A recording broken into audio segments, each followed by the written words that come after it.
Sr. Ministro da Defesa Nacional, seja para si uma primeira palavra para registar a importância da presença do Governo e do Ministro da Defesa Nacional.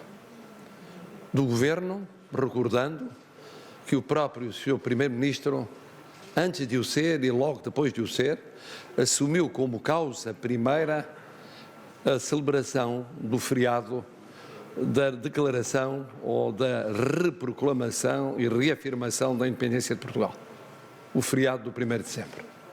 Mas também para saudar na sua presença uma vontade política de parceria com esta Casa, compreendendo a importância dos estudos de história militar portuguesa, mas sobretudo o valor pedagógico de uma instituição que é transversal e que é transversal também em termos de gerações e que pode ser portadora de tantas finalidades educativas num domínio tão sensível para a nossa afirmação pátria.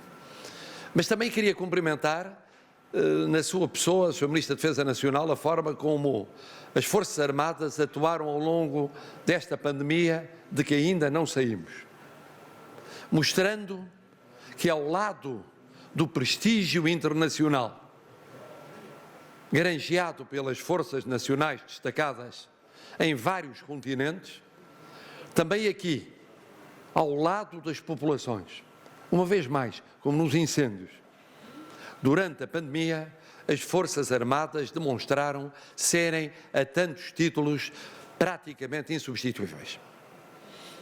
Para o Comandante Supremo das Forças Armadas, é um motivo de orgulho o poder certificar, mês após mês, o modo abnegado, dedicado, devotado, socialmente comprometido, comunitariamente empenhado, como as nossas Forças Armadas cumpriram as suas missões. Senhor Vereador da Câmara Municipal de Lisboa, não há como não agradecer, em nome de Portugal, aquilo que é mais do que o reconhecimento do valor histórico de uma instituição secular sediada em Lisboa. O valor da instituição, o valor do seu património histórico, todo ele, e também a sua função pedagógica, aberta à comunidade. É de saudar, portanto, a concretização de uma longa luta desta Casa, de que fui testemunha privilegiado durante mais de uma década, que assim logra concretizar-se num futuro muito próximo. O que revela da parte da autarquia a compreensão de um sentido nacional. Não é Lisboa apenas, nem sobretudo capital de Portugal, é Lisboa ao serviço de uma visão da pátria, da nação, da Portugalidade, num sentido mais vasto, mais amplo e mais compreensivo do que todas as óticas reducionistas ou circunscritas desta grande realidade que é Portugal. Senhor Presidente, inicia Vossa Excelência, ou iniciou há pouco tempo, as suas funções. Como adiantarei a ocasião de sublinhar, sucede a quem dedicou durante uma dúzia de anos a sua existência a esta Casa. E não só uma pessoa, mas uma equipa. Porque me refiro não apenas ao então Presidente, aqui presente, mas também ao Sr. Presidente da Mesa da Assembleia Geral e a todos os altos dirigentes que acompanharam essa saga.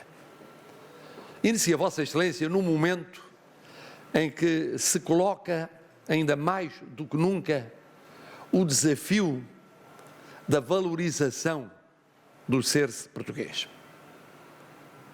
Sem visões fechadas, sem visões limitativas ou reducionistas, mas com a visão universal que nos fez uma pátria espalhada por todo o mundo. Isso já vinha sucedendo nas comemorações do 1º de dezembro, crescentemente abertas a todo o Portugal, através de instituições representativas daquilo que eram fortes raízes populares. Mas deve continuar e deve aprofundar-se, porque, como sublinhou o Sr. Ministro da Defesa Nacional, a independência é uma realidade que se constrói todos os dias. É uma independência baseada na gestão das interdependências. Foi assim ao longo dos séculos. Quando Portugal era um império dominador, um dos dois grandes impérios dominadores no Ocidente Europeu, quando passou a ser um de vários impérios da Europa Ocidental, quando se foi convertendo desse império numa realidade diversa, aos poucos, sempre espalhado pelo mundo, sempre com comunidades que requeriam Portugais por todo o mundo,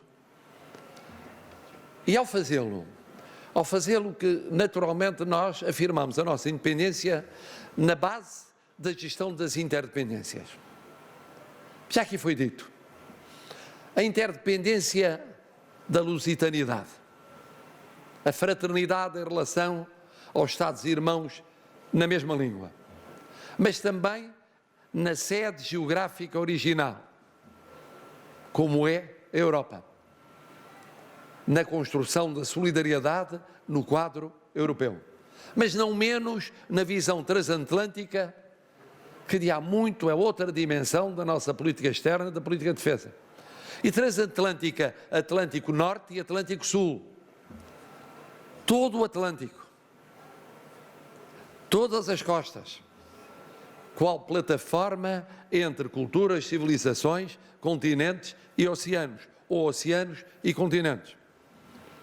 Valorizando esses oceanos, estando particularmente atento à proximidade e à vizinhança relativamente à África, ao Mediterrâneo e à África, mas não esquecendo o próximo Médio Oriente, não esquecendo, por falar em Atlântico Norte e Sul, o mundo ibero-americano,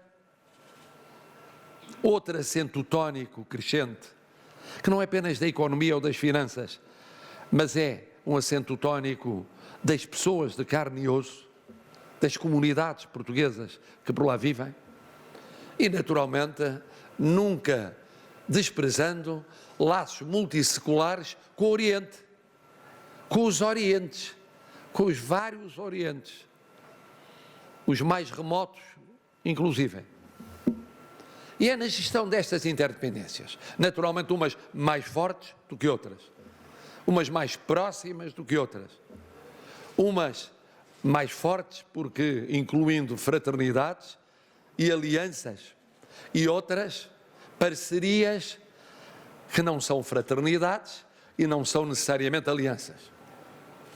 E essa diversidade que explica como os portugueses têm chegado ao topo das Nações Unidas, a postos de responsabilidade na União Europeia, em diversas organizações internacionais, porque não somos um pequeno país, somos um grande país. Não somos uma pequena pátria, somos uma grande pátria, malgrado a aparência da dimensão geográfica, aliás, muitas vezes minimizada pela desvalorização do mar e, esperemos nós, brevemente, com boas notícias, da plataforma continental. Tudo isto é um desafio para esta casa. E esta casa está sempre à altura dos desafios. Esta casa comportou monárquicos e republicanos, democratas e antidemocratas, liberais e antiliberais, parlamentaristas e antiparlamentaristas, defensores do sistema partidário e opositores ao sistema partidário. Ultrapassou regimes políticos, económicos e sociais, não só sobrevivendo, mas sendo capaz de se recriar para o futuro. Isso é muito raro em termos de instituições. É muito raro em termos de instituições. E é esse potencial único que define esta sociedade de que me honro de ser, há já algum tempo, sócio, associado, na sequência de uma linhagem familiar de que muito me honro. Porque precisamente a força desta casa é sucessão geracional. É ser capaz de recriar a presença de Portugal, a afirmação da sua independência na gestão das interdependências, ultrapassando os modismos de cada época, as vicissitudes de cada período histórico, os condicionamentos de cada realidade conjuntural. Isto é, institucionalizando-se. Estamos perante uma instituição, coisa rara no nosso país. São poucas aquelas instituições que, como tal, se podem afirmar, em parceria sempre com o Estado e autarquias e outros poderes públicos, mas emanação da sociedade civil. Num tempo em que a sociedade civil, já lá vão mais de 150 anos, era uma realidade circunscrita aos grandes centros urbanos, ou rodeando os centros urbanos, porque depois havia toda uma outra sociedade civil que não tinha morrido, que era o Portugal rural, mas que não tinha tão facilmente expressão nas instituições daquela época.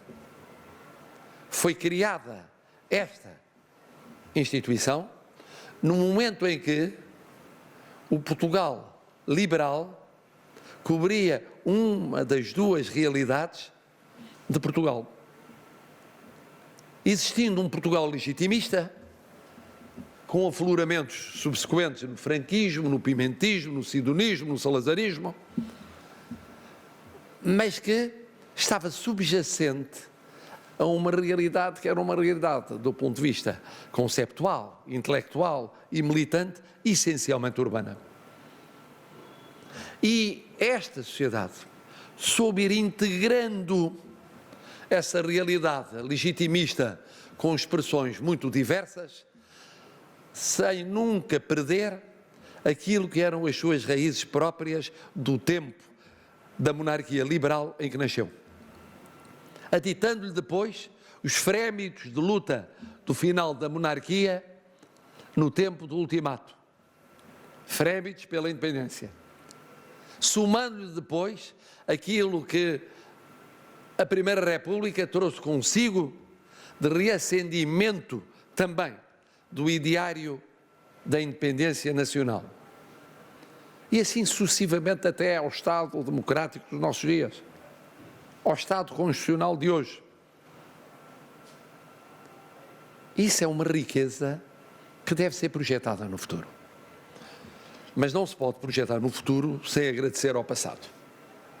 E por isso, esta minha vinda aqui, além de ser uma profissão de fé no futuro desta casa, num quadro de um Portugal que se quer naturalmente mais independente no quadro das interdependências, mais livre, mais participativo, mais fraternal, mais solidário, não posso esquecer aqueles que serviram esta casa, ao menos os últimos que serviram esta casa, porque imporá depois fazer justiça idêntica aos penúltimos e aos antepenúltimos, que a não receberam, ou não a receberam na mesma exata dimensão,